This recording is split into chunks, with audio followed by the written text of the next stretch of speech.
So one of the things for you to watch out in this country is your credit history. It's very, very important.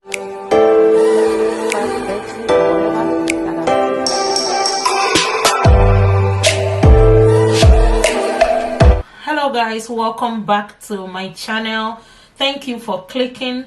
Thank you for coming here. If you're new to this channel, you're welcome. Thank you for coming. In this channel, we create content around my lifestyle. We talk about life in the UK and everything that benefits you.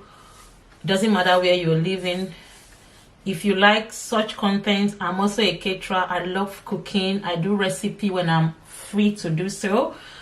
So if you like this kind of content, then please subscribe and become part of my family. Thank you once again for coming. So guys, today we are going to be talking about owning your own property in the United Kingdom. So there was some video I did some time ago, I think it's a couple of months now, how you can save and build your credit and position yourself for this kind of video that I'm about to make today. So I will link those videos there in the description box. You can listen to those videos and I believe you will have one or two things to benefit from them. So guys, today I'm going to be talking you through how you can build yourself in owning your own home. It doesn't matter if you're an immigrant or you've been living in the United Kingdom, because trust me, so many people don't know this information. So many people don't know.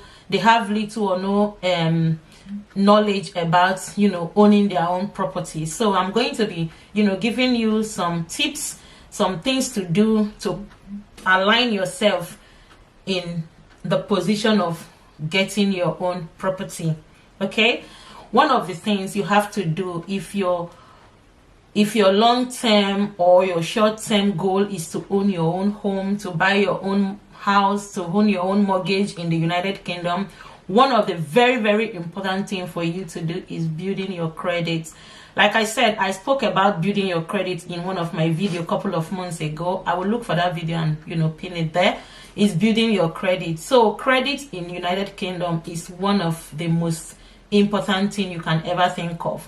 Whether you want to borrow from the bank or you want to take a loan from any company or any financial institution, number one thing they will check is your credit rating. Even if you want to take a line, as small as it is to take a line, they have to check your credit history. So it's very, very important for you to build your credit, to make sure that your credit is up to standard, is up there.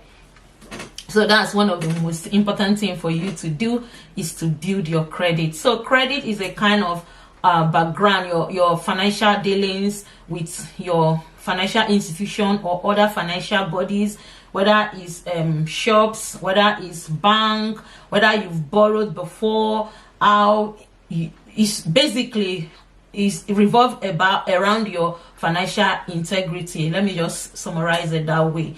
It revolves around your financial integrity. For example, a company loan you some money and they've given you some specific period of time to pay back that money. To make sure that you keep to the terms at which the lender and the terms of agreement before borrowing that money. So those are the things they want to look after. Are you a defaulter? You said you're going to be paying so and so amount on so day. When that time comes, you don't make the payments available, you don't keep money in the account, and you keep defaulting. Those things will bring down your credit rating. And when your credit rating is affected, it goes a long way to affect every of your other dealings. So one of the things for you to watch out in this country is your credit history. Is very, very important. So if you're someone that is looking to buy your own property in the next year, in 1 year's time, what you should be thinking of now is, how is my credit rating? How is my credit history? Do I have a good credit history? If you don't have a good credit history, you can always amend it. So that is very, very important here in the United Kingdom. So you must keep your credit history up to date. Okay, so number two thing, after said and done about your credit history, now you have a good credit history, you don't have any default, you don't have any problem with any financial institution, you want to make sure that you have your savings. savings is very important, because here in the United Kingdom, if you want to buy your own home, you want to own your own mortgage, there is some certain percentage of saving you need to have to be able to, you know, own your own property. Even at the end of the day, you are going to loan money from the bank or from any financial institution. They are going to ask you how much deposit do you have. For example, if you are buying a house that is £100,000, they want you to deposit 10% of £100,000, which is £10,000. So if you're aiming to buy a house, I'm just giving like an example. If you're aiming to buy a house of 100,000, you should be rest assured to have at least £15,000 in your account as a savings, because not only are you going to deposit for the 10%, there are still other expenses that you will have to do. So you should be aiming at having at least in your bank account 10 to 15,000 pounds. So the extra 5,000 pounds will cover some other expenses that you're going to be doing while securing your own home. So after you've build your credit rating, your credit rating is okay, you have your savings now. Someone will say, yeah, Ngozi, I have my savings, my credit rating is okay, what will I do? So that brings us to the next step, number 3. So number 1 is building your credit rating. Number 2 is saving some amounts for your deposit. Number 3 now is for you to start actually speaking to banks or financial institutions. You can walk into any bank to make inquiries, or you can even go online to make inquiries. They will give you like a rough estimate. Even the banks, they will help you to tell you what to do. Even when you not that thought of having your own home, I think you should just approach any of the banks. Just tell them this is what your aim is. They will even give you advice on what and what to do. They will ask you, what is your job role, what is your annual income, and they will work out a rough amount for you. And yeah, I think the next thing for you to do is to start speaking to financial institution, any local bank, just working, and so that you just have ideas on what to do or to put in place. So after you might have gotten those information, the next thing for you to do is to get a broker. So a broker is someone that is going to help you to put in your DIP, decision in principle. So decision in principle is where a broker will look at your income, look at your savings, and will apply for a decision in principle for you. And when you get that decision in principle, most of the housing agents, before they book you for reviewing, they will want to see your decision in principle, or they will ask you, do you have your DIP? Do you have your decision in principle? So a broker is a person that will help you to get your decision in principle. So once you get your decision in principle, the next step for you to do is to start viewing. Go to online website like Zoopla, like Rightmoves, start viewing property. You might have known the location that you want to buy. That is another thing that I need to talk about.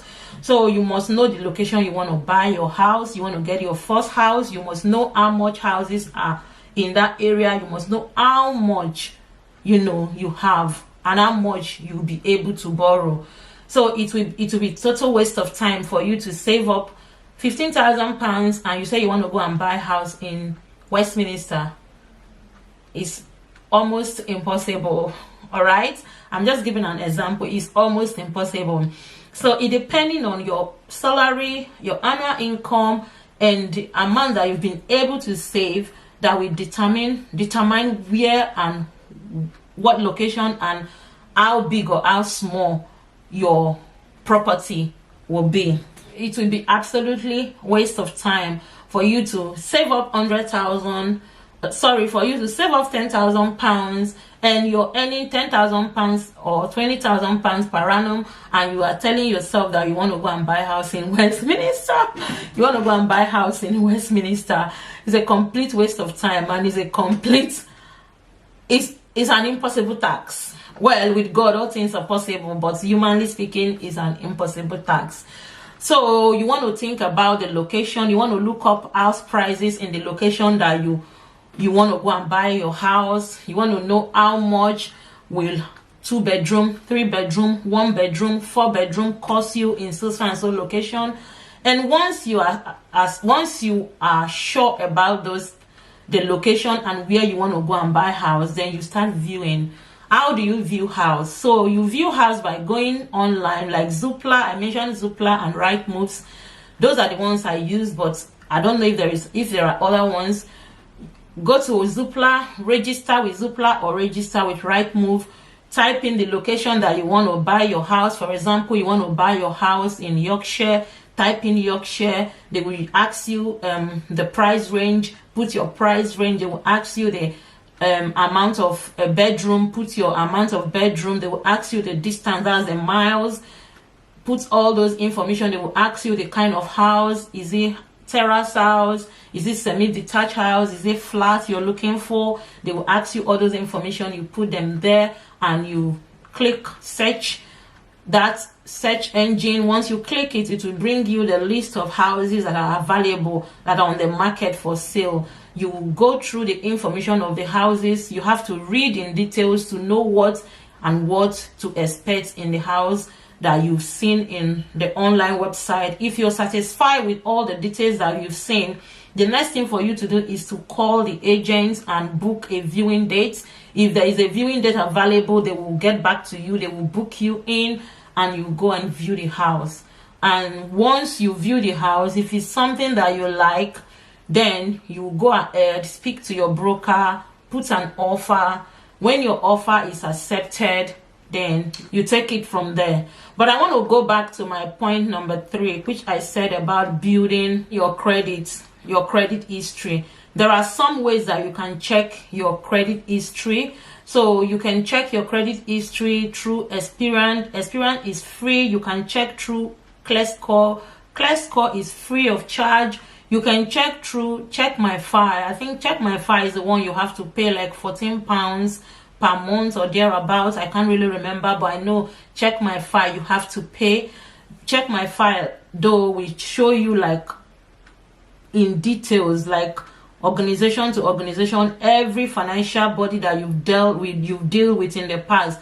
Check My File will root out all of them. It's multi-agency credit agents. So most people use Check My File. I use Check My File, but you have to pay. But Experian and like ClearScore, those ones are free that you can use to check your credit history, and they will tell you whether you have a good credit history or you don't have a good credit history. Before I start using Check My File, I was using ClearScore. I registered with ClearScore. I remember every month they will send me my credit updates. If you're doing better or you're not doing better, that will help you to know what to do to build up your credit, because trust me, credit is very, very important. I cannot overemphasize how important your credit history is in this country. If you know that this buying your own home is one of your goals in United Kingdom, then you have to keep a close look or a close eye in your credit history. So once you view your house and you find what you want, mark you. Don't just view one house and say, oh, I like this one, therefore I'm going with this one. No, I will advise you to spread your things. View a couple of houses. I know it's stressful viewing house, but you want to make sure that at least you see a couple of houses, and at the end of the day you make your option. Because there are some houses you will just you will go and view at the first instant. If you put offer, you might be surprised that in the next 2 or 3 weeks there is even a better option that we land in the market. So I would advise to keep an eye on the market for at least a couple of weeks. Just be viewing, and you will it will open up your experiences. So once you've seen what you want, then the next step is to put an offer. So guys, I don't want to make this video too long, so I'm going to be stopping this video here. But the next video that will be coming after this video, I will be discussing in details again the next step that will follow after you view your house. I hope you enjoy watching this video. If you haven't subscribed to this channel, please do well to subscribe and turn your post notification bell on, so whenever I upload a new video, you will be the very first to be notified. Once again, thank you so much. I appreciate your time watching this video. Please do not forget to press the like button as you leave. God bless you and have a blessed day. Bye.